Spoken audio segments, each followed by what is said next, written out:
Muchos saludos a todos ustedes, deseando que estén bien. Bueno, esta semana vamos a estar viendo las piedras preciosas de la ciudad celestial. Vamos a estar viendo los fundamentos que allí tiene la ciudad celestial. Tiene 12 cimientos y en cada cimiento hay una piedra preciosa y en cada piedra preciosa hay un nombre de los 12 apóstoles. Y vamos a estudiar ese tema, vamos a aprender hoy día un poquito acerca de las piedras preciosas. Es un tema muy hermoso y todo aplicado a la persona del Señor Jesucristo y a nosotros también como su iglesia.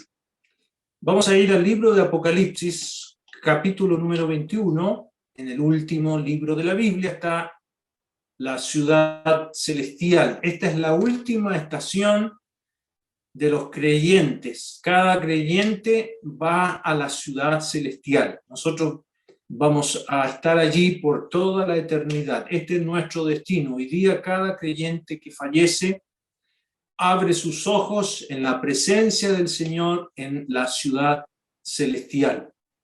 Dice ahí en Apocalipsis 21, versículo número 9, vino entonces a mí uno de los 7 ángeles que tenían las 7 copas llenas de las 7 plagas postreras y habló conmigo diciendo: ven acá, yo te mostraré la desposada, la esposa del Cordero. Y me llevó en el espíritu un monte grande y alto y me mostró la gran ciudad, la santa de Jerusalén, que desciende o descendía del cielo de Dios. Y teniendo la gloria de Dios, y su fulgor era semejante al de una piedra preciosísima, como piedra de jaspe, diáfana como el cristal. Tenía un muro grande y alto, con 12 puertas, y en las puertas 12 ángeles y nombres inscritos que son los de las 12 tribus de los hijos de Israel. Al oriente 3 puertas, al norte 3 puertas, al sur 3 puertas, al occidente 3 puertas. Y el muro de la ciudad tenía 12 cimientos y sobre ellos los 12 nombres de los 12 apóstoles del Cordero. Ahora el verso 19. El verso 19 dice: y los cimientos del muro de la ciudad estaban adornados con toda piedra preciosa. El primer cimiento era jaspe, el segundo zafiro, el tercero ágata, el cuarto esmeralda, el quinto ónice, el sexto cornalina, el séptimo crisólito, el octavo berilio, el noveno topacio, el décimo crisopraso, el undécimo jacinto, el duodécimo amatista. Hasta ahí vamos a leer. Como les dije, esta es la última estación de los hijos de Dios. Aquí solamente van a estar presentes o van a entrar por las puertas a la ciudad aquellos que son del Señor. Ninguno que no sea del Señor va a entrar a esta ciudad. Por eso dice ahí el verso número 25, sus puertas nunca serán cerradas de día, pues allí no habrá noche. Y las naciones que hubieran sido salvas, dice el versículo 24, las naciones que hubieran sido salvas andarán a la luz de ella, y los reyes de la tierra traerán su gloria y honor a ella. Va a ser maravilloso ver a muchas naciones durante el milenio que van a venir a mirar esta gema, esta maravilla de la ciudad celestial que va a estar durante el milenio también.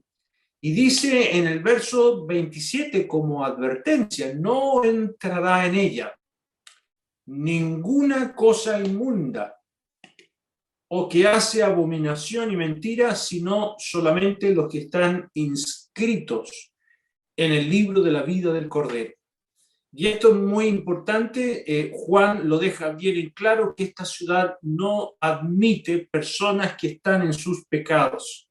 Esta expresión inmunda, ninguna cosa inmunda o que hace abominación y mentira, esos 3 conceptos tienen que ver con la naturaleza normal de una persona que no ha sido salvada.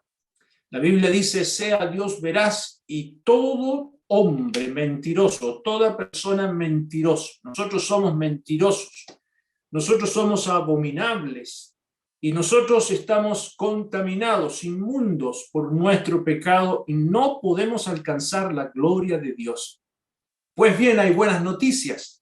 La sangre preciosa del Señor Jesucristo es el recurso y la provisión celestial para que todo hombre pueda entrar, toda persona pueda ser purificada. Por eso el capítulo 22, aquí en Apocalipsis, hay una bienaventuranza de las bienaventuranzas que aparecen en Apocalipsis. Aquí hay una, en el verso 14 dice, bienaventurados los que lavan sus ropas, para tener derecho al árbol de la vida y para entrar por las puertas a la ciudad. ¿Y qué simboliza eso de lavar sus ropas? Significa pureza, significa redención, significa limpieza, y es la preciosa sangre del Señor Jesucristo que nos da esta bienaventuranza, este derecho de poder entrar a la ciudad celestial. De manera que si usted no es del Señor, querida señora, querido amigo, quien quiera que usted sea, si no es del Señor, no va a poder entrar al cielo. Es falso que todos vamos al cielo, eso es un error. Solamente es para quienes han lavado en la sangre preciosa del Señor Jesucristo su ropa, figura de su vida, figura de su alma. Por eso en el capítulo 1, el mismo escritor ahí dice, en el capítulo 1 de Apocalipsis, versículo 5, habla de Jesucristo, el testigo fiel, el primogénito de los muertos y el soberano de los reyes de la tierra, al que nos amó y nos lavó de nuestros pecados con su sangre. No hay otro jabón que pueda lavar los pecados. No hay ningún recurso, no hay medicina alguna que pueda remediar la situación espiritual de nuestra alma, sino la sangre preciosa del Señor Jesucristo. Y Juan aclara muy bien en su Apocalipsis esta verdad, que la ciudad celestial solamente es para los creyentes. Por eso la ciudad celestial, como leímos, volvamos a Apocalipsis 21, en el verso 9, verso 10, la esposa es la ciudad celestial, la iglesia. La iglesia es la ciudad celestial. Y esa iglesia, el Señor prometió edificarla, Él la está edificando actualmente. El Señor Jesucristo le dijo a Pedro sobre lo que Pedro había dicho de su persona, que Él era el Cristo, el Hijo del Dios viviente. El Señor le dijo, sobre esta roca, sobre lo que tú has dicho, Pedro, edificaré mi iglesia.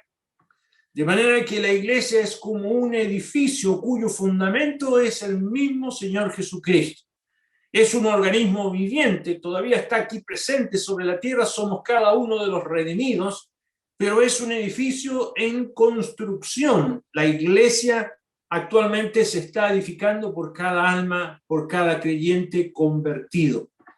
Pablo escribe, por ejemplo, esta figura de un edificio para relacionarlo con la iglesia cuando dice edificados sobre el fundamento de los apóstoles y profetas, siendo la principal piedra del ángulo Jesucristo mismo, en quien todo el edificio bien coordinado va creciendo para ser un templo santo en el Señor. De manera que el apóstol Pablo presenta a la iglesia en su carta a los Efesios como el cuerpo de Cristo, un organismo, y también como un edificio, porque es la ciudad celestial.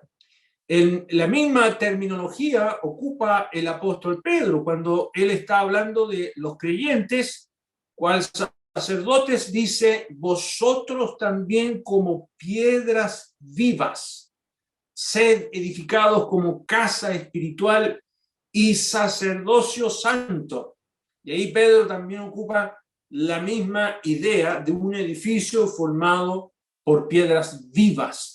Y cada creyente es una piedra viva, sacada o sacado de la cantera de este mundo y traído a la iglesia, en lo que se conoce como el bautismo del Espíritu Santo, en que Dios nos toma y nos injerta en su amado Hijo, en el cuerpo de Cristo, la Iglesia.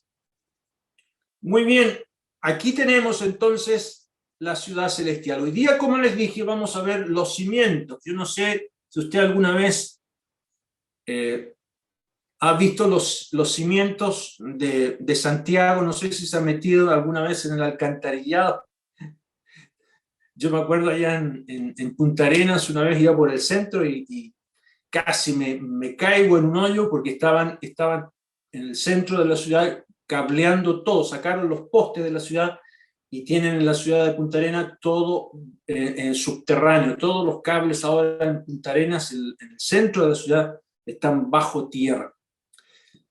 Bueno, es horrible, si uno se mete ahí es una cosa horrible. Pero aquí la ciudad celestial es hermosísima en sus cimientos. Aquí puse este dibujo, ahí están los cimientos de la ciudad celestial, ya son hermosísimos. Cada cimiento es una piedra hermosísima, una piedra escogida, ya.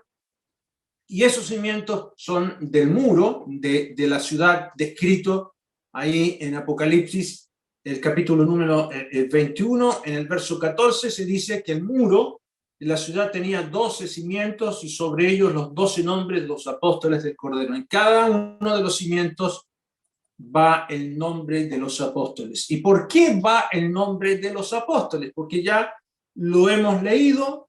Eso indica que nuestra fe está basada en lo que los apóstoles escribieron acerca del Señor Jesucristo, la piedra principal. Por eso dice Pablo, edificados sobre el fundamento de los apóstoles y profetas, siendo la principal piedra del ángulo Jesucristo mismo. La iglesia se sustenta no por el judaísmo, sino por la doctrina de los apóstoles.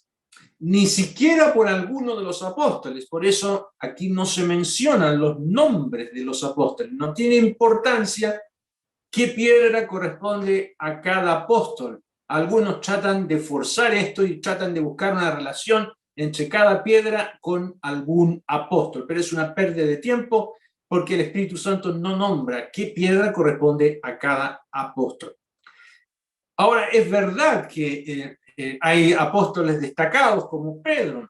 Pedro es el que más se menciona en las tres listados de los apóstoles que aparecen en los evangelios. Siempre aparece en primer lugar Pedro, y algunos creen que el jaspe representa a Pedro, pero no necesariamente es así. ¿Qué significa entonces que estos cimientos estén adornados? Vamos al verso 19. En el verso 19 nos dice que el material de su muro era de jaspe, la ciudad de oro puro, y los cimientos del muro, dice el 19, de la ciudad estaban adornados con toda piedra preciosa. ¿Por qué? ¿Por qué los cimientos están adornados con toda piedra preciosa? Porque todo lo que escribieron los apóstoles, hermanos, es precioso y todo tiene que ver con lo revelado por el Espíritu Santo respecto de la persona del Señor Jesucristo. Y nosotros como iglesia debemos ser edificados sobre esas verdades que se escribieron acerca de la persona del Señor Jesucristo. Por eso el apóstol Pablo enseña y dice y recomienda a los predicadores en cada iglesia local que cada uno de nosotros tenemos que mirar cómo sobreedificamos. Porque nadie puede poner otro fundamento, el cual es Jesucristo.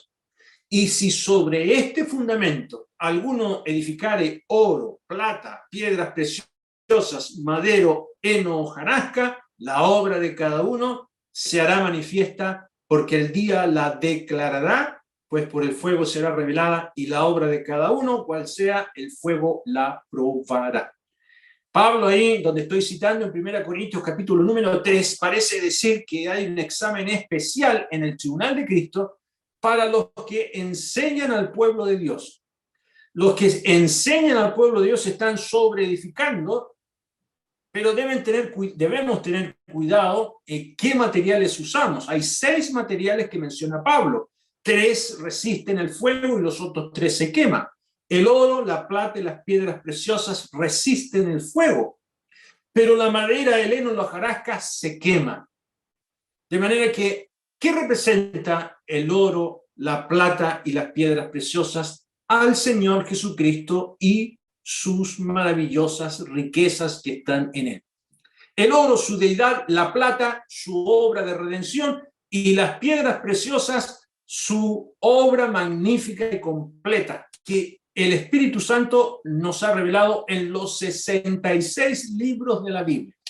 ¿Y qué representa la madera, el heno y la hojarasca? Cosas que se queman, enseñanzas basadas solamente en ideas humanas, en los sentidos, los sentimientos, actividades que promueven la energía de la carne, pero no promueven el crecimiento espiritual en la iglesia. El orgullo, la vanidad, muchas cosas que en el tribunal de Cristo no van a resistir el examen del Señor. Y vamos a ser especialmente examinados, hermanos, los que enseñamos al pueblo de Dios. Por eso hay que estudiar la palabra de Dios de tapa a tapa. La Biblia es cristocéntrica. La Biblia tiene como tema principal al Señor Jesucristo, y también la Biblia es iglescéntrica. La Biblia habla de la iglesia. Esos dos temas son importantísimos.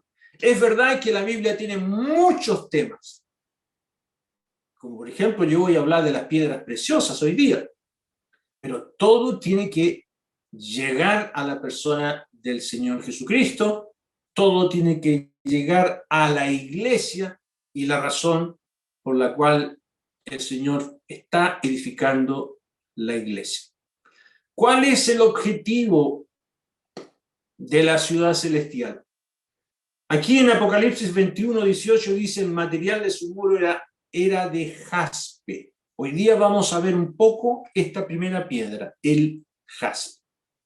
El material del muro es de jaspe, pero la ciudad era de oro puro, semejante al vidrio limpio.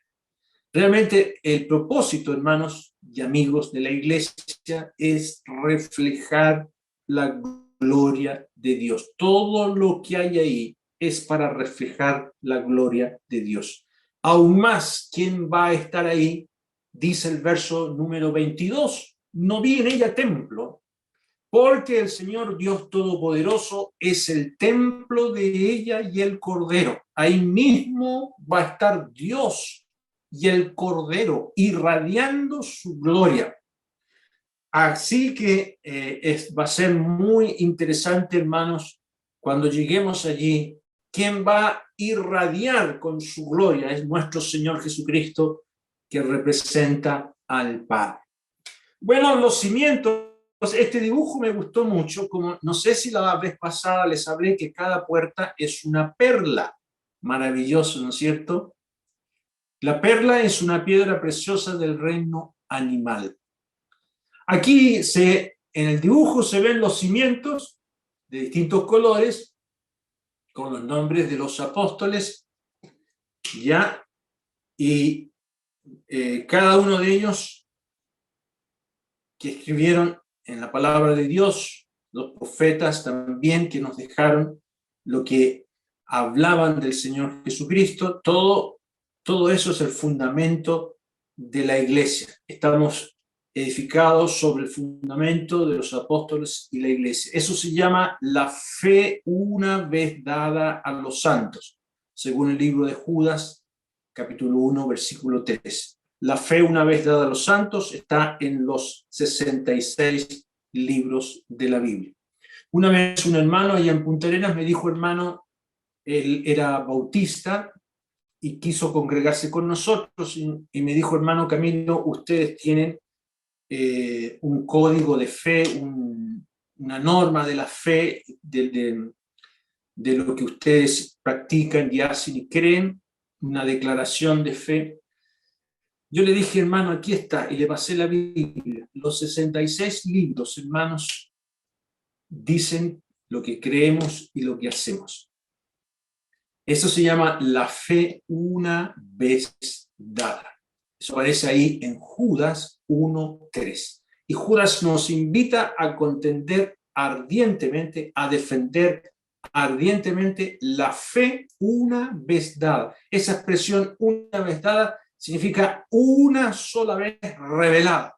No tiene cambios, no hay alteración alguna a las doctrinas a través de todos los tiempos. Nuestras creencias, nuestro modo de congregarnos no ha cambiado. Sea quien sea la constitución de turno, sea quien sea el presidente de turno, el rey de turno, siempre nos hemos reunido como nos reunimos en el nombre del Señor.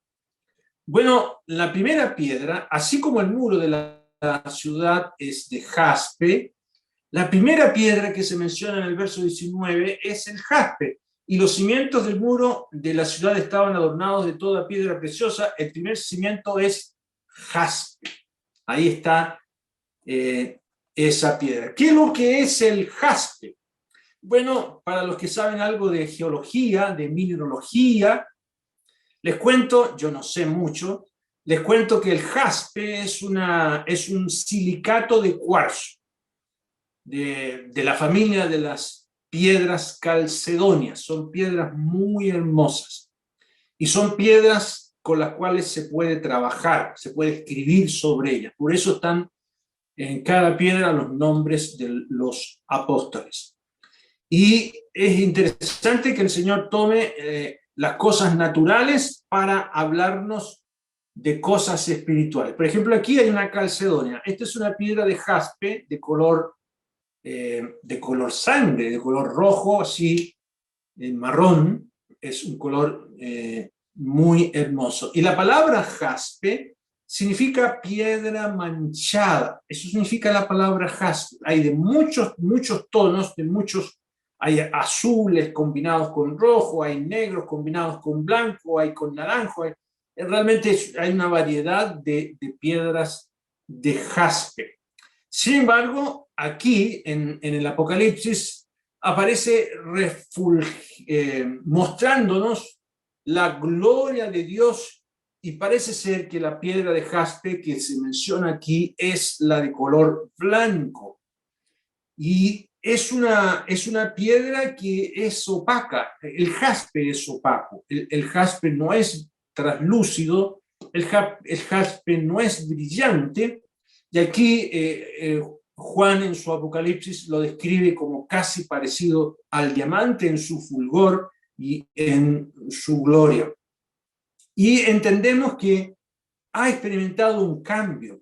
Ha habido un proceso en el jaspe que es opaco para que llegue a ser brillante y hermosísimo, reflejando la gloria de Dios. Por eso nos dice el verso 11, en el verso 11 dice, teniendo la gloria de Dios y su fulgor era semejante al de una piedra preciosísima como piedra de jaspe, diáfana como el cristal. Aquí la piedra de jaspe ha sido transformada. Y eso, hermanos, va a ser muy importante porque cada uno de nosotros hemos sido salvados, hemos sido sacados de la cantera de este mundo y hemos sido transformados para que reflejemos la gloria de Dios. Ahora, es interesante también que en la antigua creación, en la ley de Moisés, esta piedra era la última piedra que iba en el pecho del sumo sacerdote Aarón. Yo no sé si ustedes se acuerdan, ahí está el pectoral. El sumo sacerdote llevaba estas 12 piedras en su pecho, llevaba aquí en los hombros también 2 piedras de ónice, que las vamos a ver también, pero aquí en su pecho llevaba 12 piedras con los nombres de las tribus de Israel. Y la última piedra del pectoral era precisamente el jaspe, ¿ya? Eso usted lo puede leer ahí en Éxodo 28:20. Pero aquí es la primera piedra. Allá en el Antiguo Testamento, en la economía de la ley, es la última.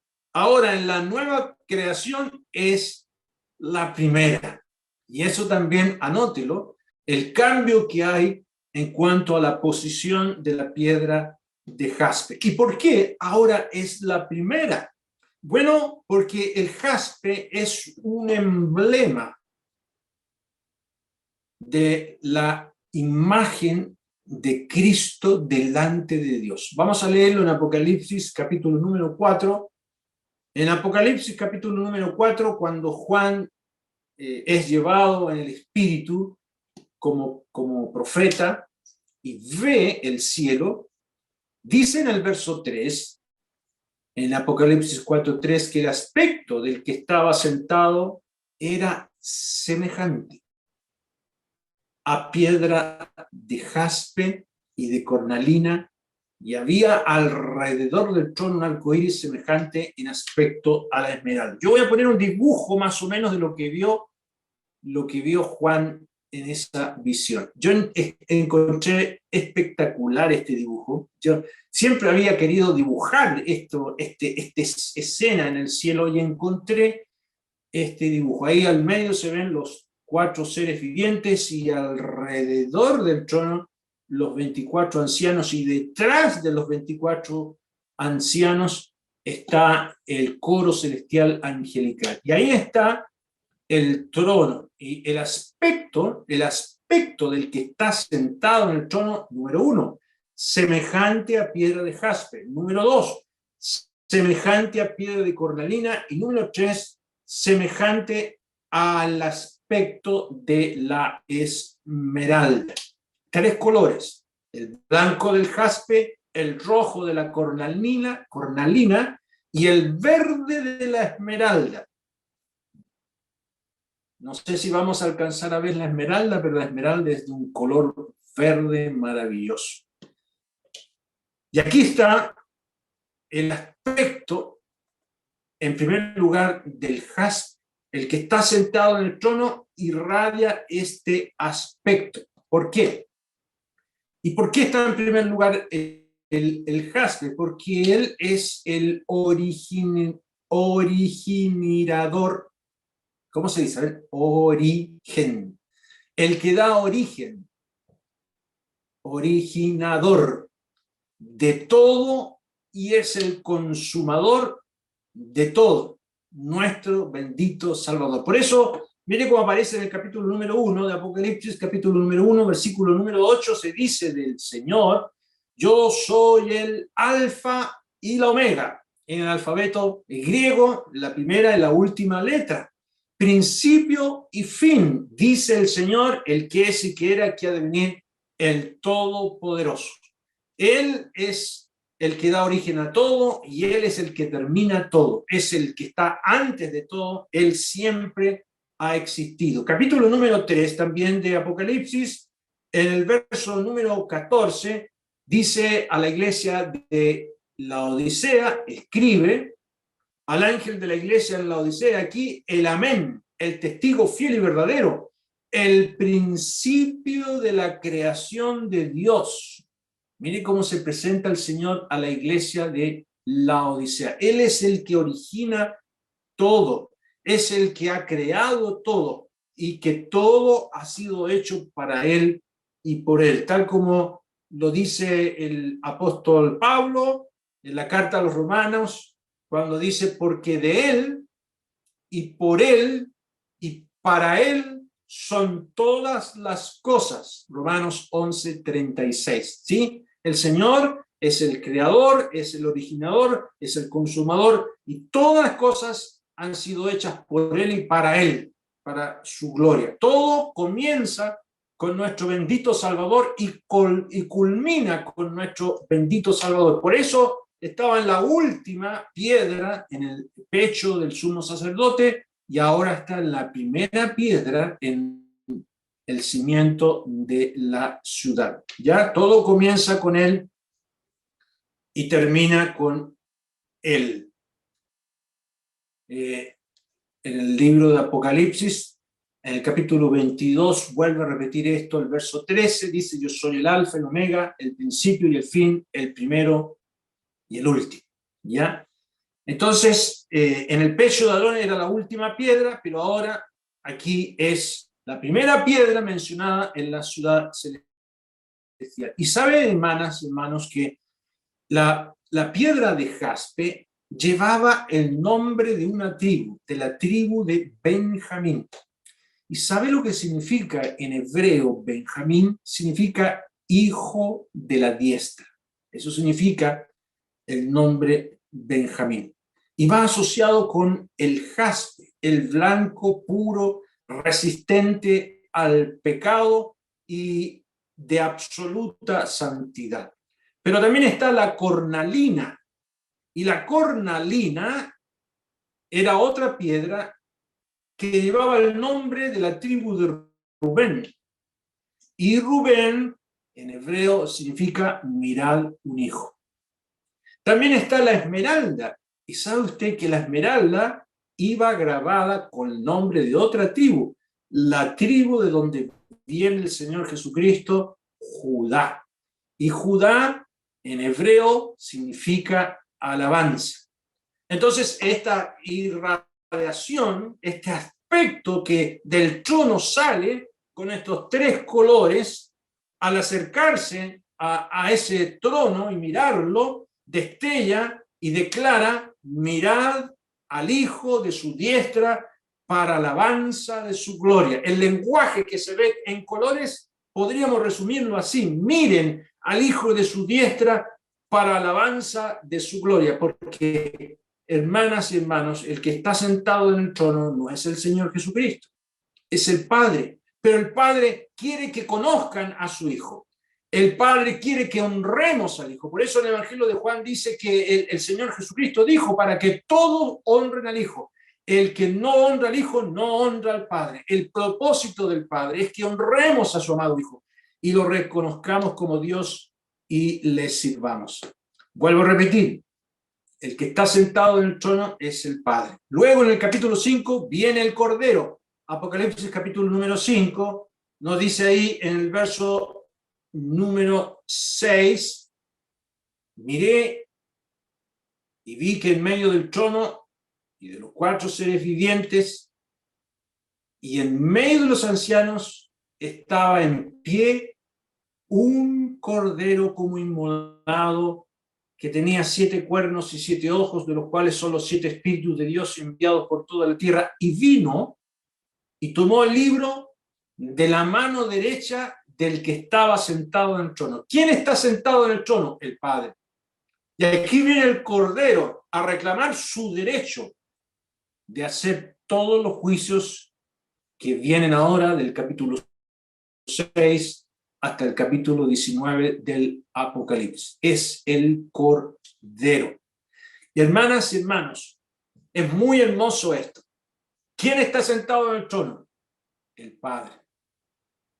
Los 4 seres vivientes alrededor del trono protegen la santidad y que nunca más se vuelva a repetir lo que hizo Satanás. Ellos están vigilando, están llenos de ojos, observando todo lo que sucede, y aún más maravillados que están estos 24 ancianos. ¿Quiénes son estos 24 ancianos? La iglesia, no cabe duda. La iglesia. ¿Y qué va a hacer la iglesia?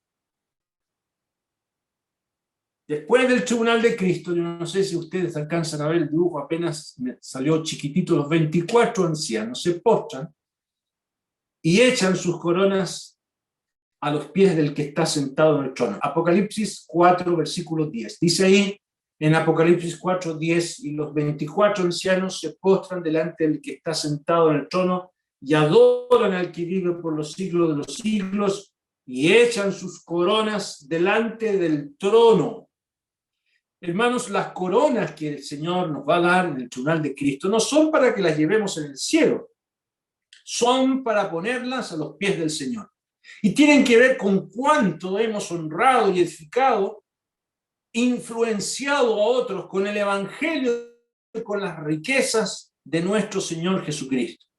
Eso es lo que se va a evaluar. ¿Cuánto hemos postergado cosas totalmente lícitas? Una buena carrera, una buena educación, un buen puesto, un buen trabajo, muchas cosas que son totalmente lícitas, pero que hermanos han preferido honrar al Señor, y en lugar de buscar las cosas de este mundo, han decidido dedicarse a su familia para que sus hijos se conviertan, cuidar a su familia, cada hermana, buscando y honrando al Señor, y a los varones también honrando y congregándose en el nombre del Señor. Todo eso, hermanos, que es para la gloria de nuestro amado Salvador, nuestro Dios, nuestro Padre Celestial, lo va a considerar en el tribunal de Cristo. Muy bien. Es importante, hermanos, que Dios quiere que nosotros seamos como el Señor. Ahora quiero hablarles un poco acerca de las piedras preciosas en sí. Una piedra preciosa es una piedra que viene de debajo de la tierra, a más de 200 kilómetros bajo nuestros pies. Se forma debajo de la tierra y suben a la superficie por presiones hidrotérmicas de agua caliente hirviendo a través de volcanes y salen a la superficie. Son piedras que han sufrido un proceso de transformación. Piedras sometidas a presión y temperatura. Y es muy llamativo, hermano, según lo que estudié de las piedras preciosas. ¿Sabe usted que un diamante primero fue un carbón? Un diamante es un carbón. Pero allá abajo, a más de 200 kilómetros debajo de la Tierra, 1 centímetro cúbico de carbón necesita 53 toneladas de presión, 2.760 grados de temperatura para convertirse en un diamante. De manera que el diamante, como otras piedras preciosas, están sometidas a gran presión y temperatura. ¿Ya? Y eso, hermanos, es lo que el Señor está haciendo con cada uno de nosotros. Nosotros hemos sido llamados a ser piedras preciosas y el Señor está haciendo ese trabajo de transformación. Aquí les presento un diamante en bruto. Ahí está, un diamante grande, pero aquí al lado está el diamante trabajado. Y para que un diamante o una piedra preciosa llegue a ser de mucho valor, necesita 4 procesos que los voy a mencionar en esta reunión. 4 procesos para que sea una piedra preciosa. El primer proceso se llama exfoliación. El segundo proceso se llama aserramiento. El tercer proceso se llama tallado. Y el cuarto proceso se llama pulido. Y hermanos amados y amigos, ser cristiano no es vivir en una taza de leche. Si usted cree que ser cristiano es que va a ser todo muy hermoso y feliz, eso es un error. El apóstol Pablo les dijo a los creyentes en la iglesia de Filipos, les dijo algo que deberíamos nosotros considerar. Dijo Pablo en Filipenses 1:29, porque a vosotros os es concedido a causa de Cristo, no solo que creáis en él, sino también que padezcáis por él, teniendo el mismo conflicto que habéis visto en mí y ahora oís que hay en mí. El apóstol estaba en la cárcel y les dice, hermanos, ustedes también van a experimentar lo mismo, porque ser salvo es sinónimo de persecución, de rechazo. Nosotros no somos de este mundo. Y como el mundo aborrece al Señor Jesucristo, a nosotros también nos va a aborrecer, ¿ya? Y debemos, hermanos, interiorizar en nuestra vida esta verdad. Y saben ustedes que las tribulaciones, precisamente las persecuciones, sobre todo, en la iglesia naciente fueron lo necesario para que los creyentes brillaran. El apóstol escribe, por ejemplo, porque esta leve tribulación momentánea produce en nosotros un cada vez más excelente y eterno peso de gloria.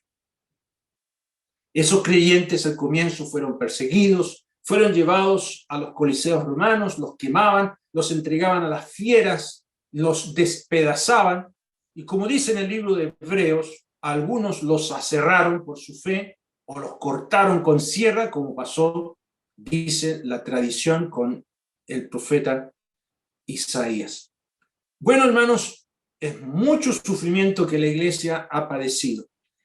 Y entre más la iglesia sufre, entre más un creyente pasa por dificultades, más refleja la gloria de Dios.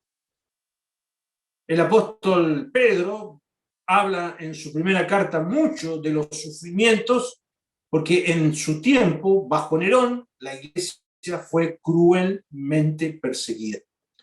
Y dice ahí en esa carta, el apóstol Pedro dice: amados, no os sorprendáis del fuego de prueba que os ha sobrevenido como si alguna cosa extraña aconteciese, sino gozaos por cuanto sois participantes de los padecimientos de Cristo, para que también en la revelación de su gloria os gocéis con gran alegría. Y el apóstol Pedro le dice a estos creyentes que estaban sufriendo, siendo perseguidos y maltratados, que no era algo extraño que esto aconteciese. Es parte del paquete de la salvación. Y nosotros, hermanos, debemos pasar por estos 4 procesos. ¿Cuáles son los procesos de una piedra preciosa? Para que quede así como la que está aquí a mi mano derecha: exfoliación, aserramiento, tallado y pulido. ¿Qué es lo que es la exfoliación? La exfoliación es separar a la piedra preciosa de su ambiente natural. Por ejemplo, aquí les muestro. Aquí hay una piedra preciosa que está sepultada o rodeada por material inerte de baja calidad, pero es necesario sacarla de ahí. Y para poder sacarla de ahí hay que usar un cincel.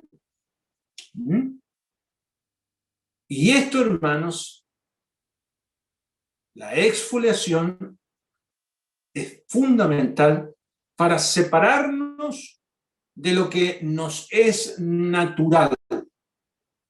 ¿Recuerdan ustedes lo que le dijo Dios a Abraham?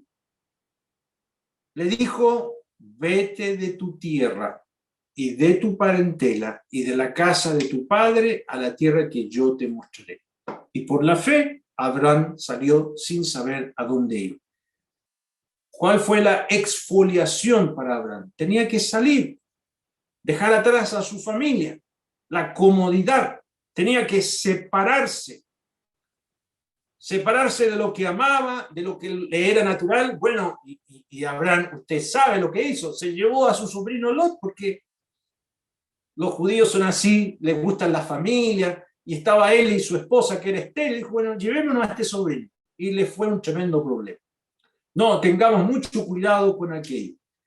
Si algún familiar, algún ser querido se está interponiendo entre tu relación con el Señor, algo anda mal.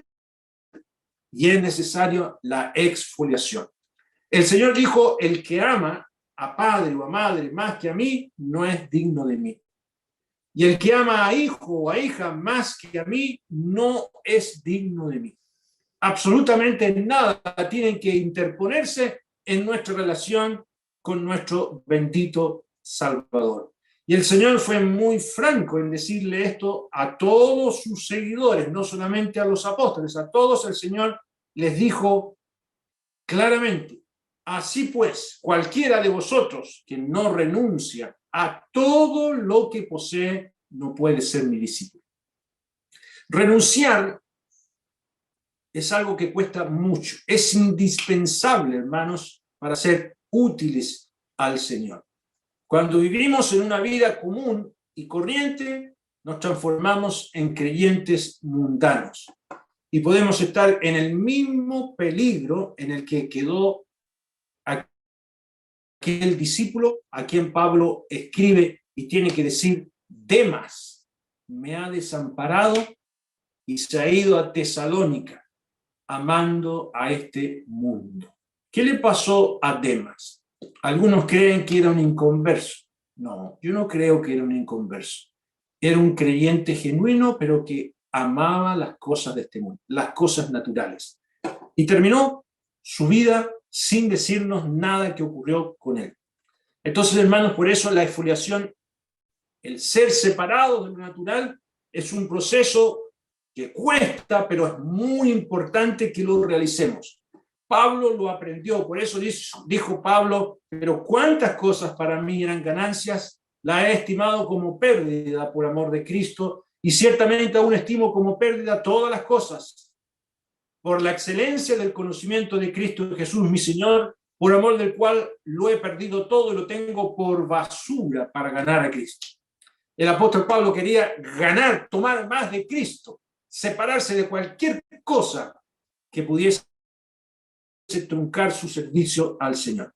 Muy bien, el primer proceso para llegar a ser piedra preciosa: exfoliación, separar las cosas naturales y seguir al Señor. Segundo proceso, el aserramiento. Aquí les voy a mostrar cómo están cortando una piedra, un pedazo de piedra grande, no precisamente de jaspe, sino de una piedra mayor que se encuentra como el ónice y la amatista se encuentran en yacimientos muy grandes.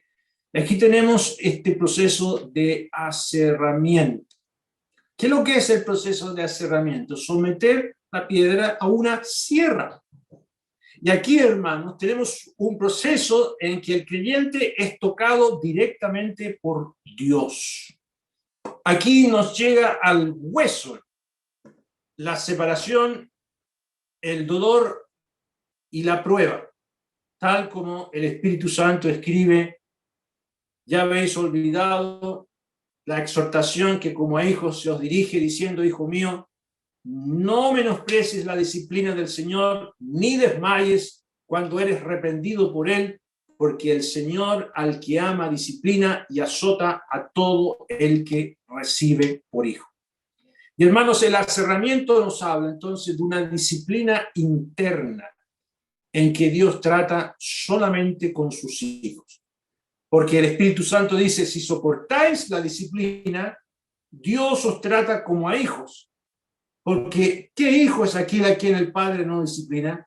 Pero si se os deja sin disciplina, de la cual todos han sido participantes, entonces sois bastardos y no hijos.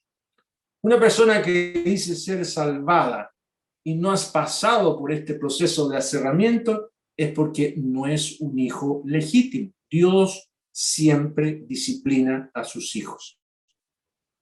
Esto es inevitable.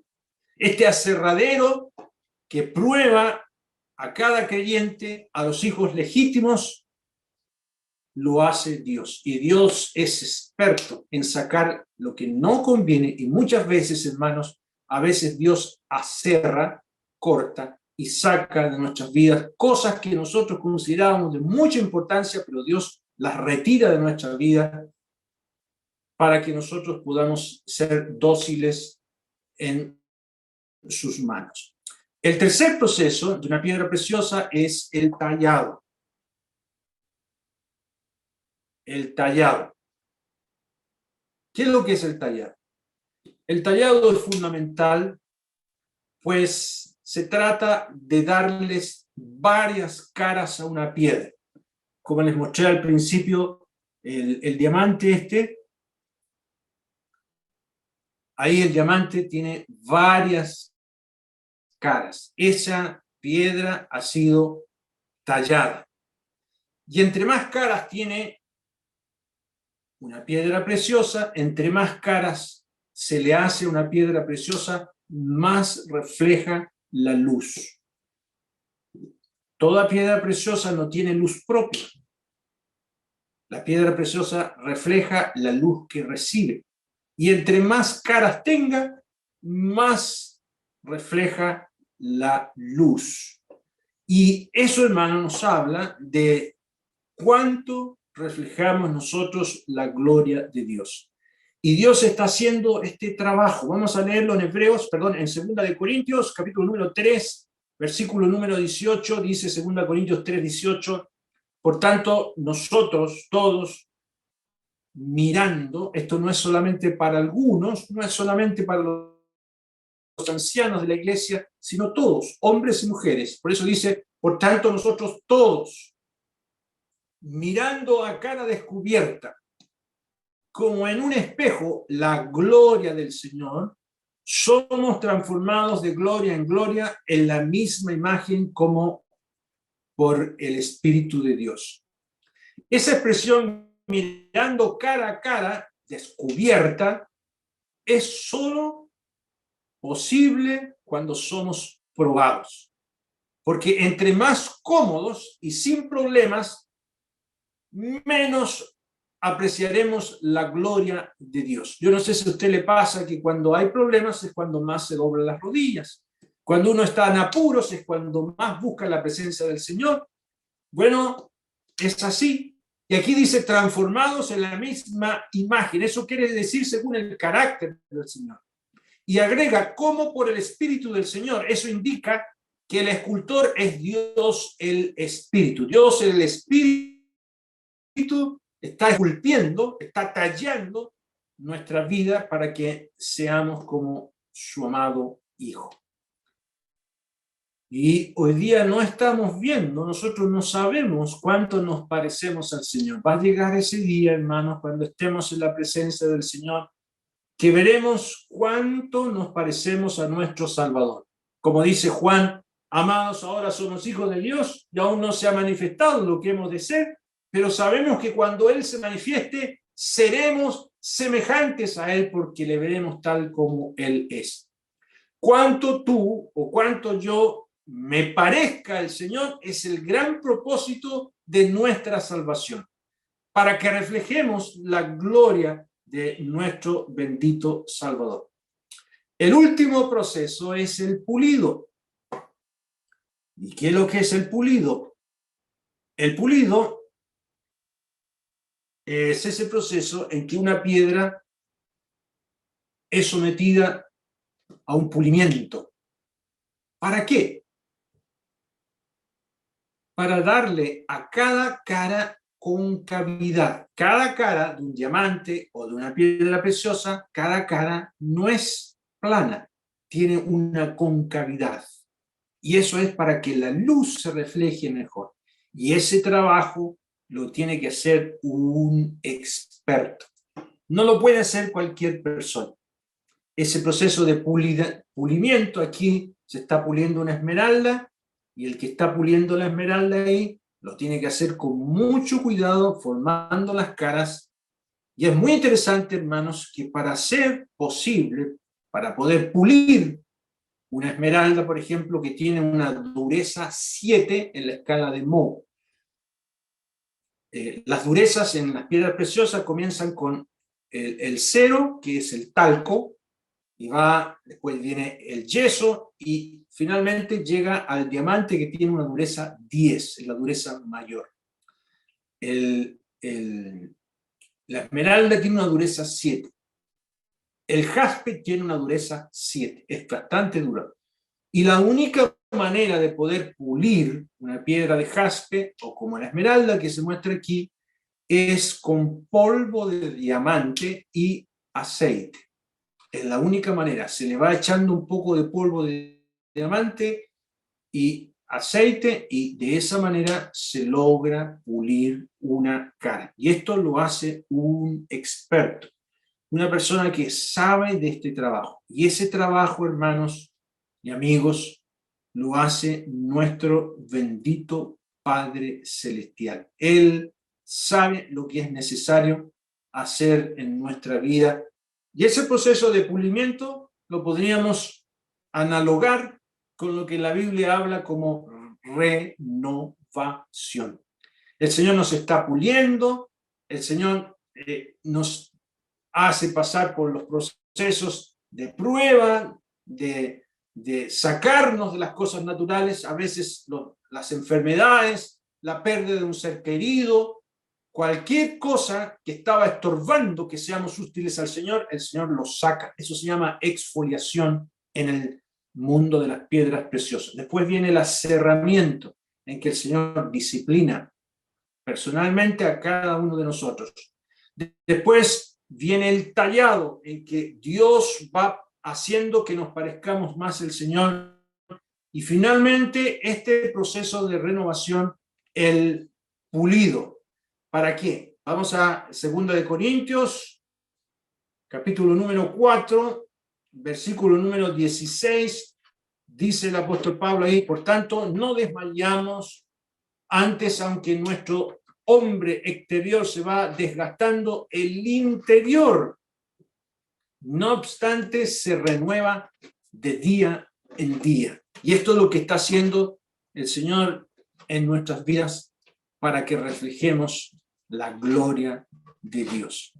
Muy bien, hermanas y hermanos, vamos a dejar hasta aquí la palabra del Señor y vamos a terminar con una oración. Oremos.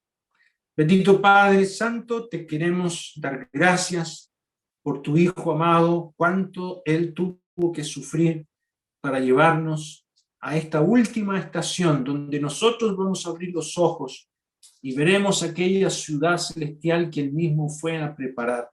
Nos da alegría que estar con Cristo es muchísimo mejor. Nada en este mundo se compara con la gloria venidera. Padre, te damos gracias, te pedimos que nos ayudes a vivir más cerca de nuestro bendito Salvador para ser semejantes a Él y también a sujetarnos a tu voluntad, cualquiera sean las circunstancias y pruebas que podamos estar pasando. Dejamos todo en tus manos porque nada que ocurre es casualidad. Tu palabra dice que todas las cosas colaboran, ayudan a bien a los que aman a Dios. Y Padre, gracias nuestro Dios por todo lo que nos has permitido vivir para que estemos más cerca de ti. Dejamos todos en tus manos, en el precioso nombre del Señor Jesucristo. Amén. Amén.